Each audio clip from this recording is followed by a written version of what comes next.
Friends, কেমন আছো সবাই? সবাই ভালো আছে তো? আমিও কিন্তু খুব ভালো আছি। তো আজ বাড়িতে পুরো একা। তো এখন আমি কখন বলো তো, মানে এখন বলতে আমি এখন বাজে, রাত্রি বাজে 9:30। এখন বাড়িতে পুরো একা, সবাই যে যার কাজে রয়েছে, কারণ আমি এই ঘরটার মধ্যে পুরো একা। তো এখন কি করছিলাম বলো তো? এই দেখো, সুতোর কাজ করছিলাম। তো চলো রেখে দিয়ে, আর ভাল লাগছে না। তো কি বলো তো, ঠান্ডা পড়ে গেছে তো, ঠান্ডার মধ্যে আর একদম ভালো লাগছে না। প্রচণ্ড ঠান্ডা, প্রচণ্ড ঠান্ডা, আর একদম ভাল লাগছে না গো। কী করবো বলো? আর এই দেখো আমি শুয়ে পড়েছি। কী বলো তো, কাজ করতে করতে না মাঝে মাঝে না একটু ব্রেক নিতে হয়, নাহলে ভালো লাগে না, বুঝলে তো? তো আমি এখন ব্রেক নিয়েছি, একটুখানি শুয়ে পড়ি, আবার কাজে করব।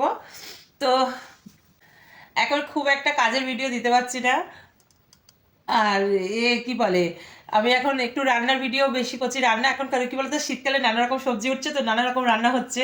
তো রান্নার ভিডিও যদি দিই, তোমরা দেখবে নাকি একটু কমেন্টে জানিয়ে দিও। তো চলো আর বেশি বড় করছি না, কথা বলছি না। চলো tata, good night, good night, good night সবাইকে, গুড নাইট। তো চলো বন্ধুরা, রাখছি, টাটা।